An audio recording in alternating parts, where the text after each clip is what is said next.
Good morning, ladies and gentlemen here. I hope you are all well. Let's start with my name first. I'm Ngân. My full name is Trần, Ngân, but you can call me as Ariana. I am now an 8th grader in Havilum Junior High School.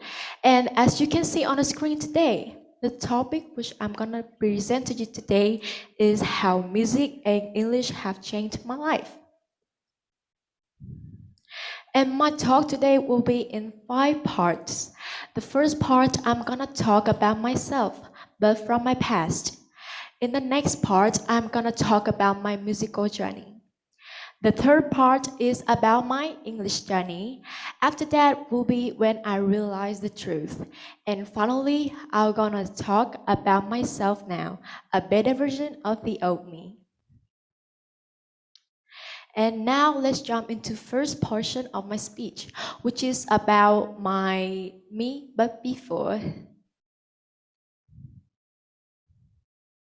I started playing the piano when I was in 3rd grade of primary school, and I started learning the English when I was in kindergarten. I was a really outgoing kid. I was a chatty kid. I would go everywhere, talk to everyone. I have so many friends and I love them so much. But when I moved to the halfway of primary school, I mean the 4th and 5th grades and junior high school, I have some issues. The subjects were becoming so hard, but it's still good for me. But the piano, on the other hand, was even harder, so it bothers me. And as a result, I am an introvert. I'm always worried about myself, and I don't make many friends like before because some of the reasons. You know that my mother always reminds me about the advantages of learning the piano, like what connecting people, soothing one's mind. I know it has so many benefits, but it is boring, and I gave up.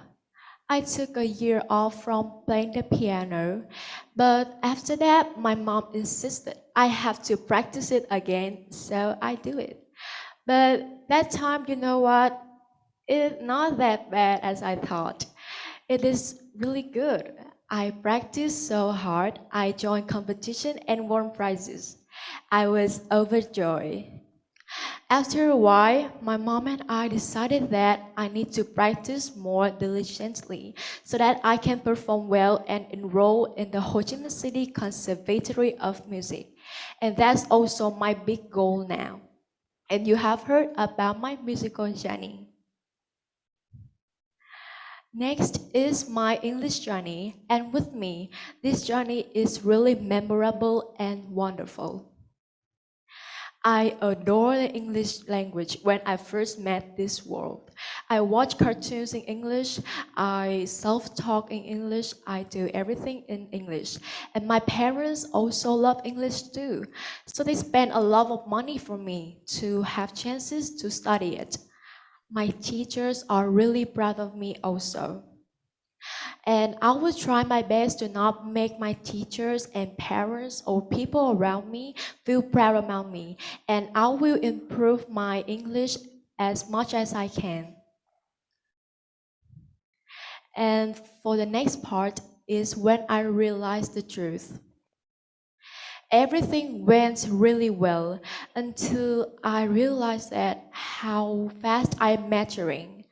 I realized that someday I will have to work hard for my future, for my family, for people around me. So I stopped thinking about quitting playing the piano because I think the piano will help me to connecting people and I will have more chances for my future, like study abroad or something that you will need music to connecting people together.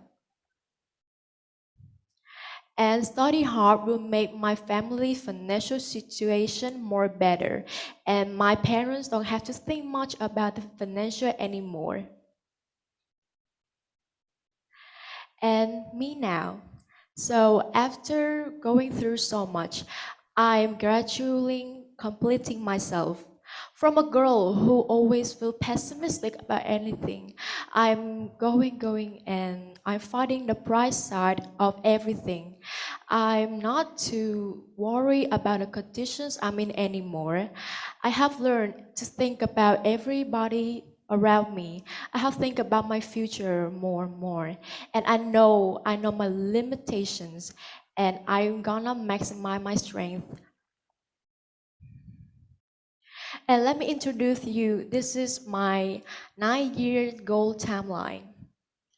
As you can see, from 2022 to 2024, I'm gonna get admission to my dream high school, which is now Nguyễn Hữu Hưng High School. I will enroll at the Ho Chi Minh City Conservatory of Music also. From 2025 to 2027, I will study well, and I will join school clubs. Because why? Joining school clubs is a good chance so that I can improve my skills. And I will also get ready for IELTS too. And from 2028 to 2030, I will try to get into the university that I want. I will find scholarships so that I can study abroad, like Australia. It's my dream country now. I will get ready for IELTS also, and I will start a small business, like small accessories, and I really like them also. They're cute, right? And that's what I want to say from now on. Thank you very much for being today and hearing my talk. You're fantastic audiences, and I hope it will be stay in your heart forever. Thank you so much. Yay!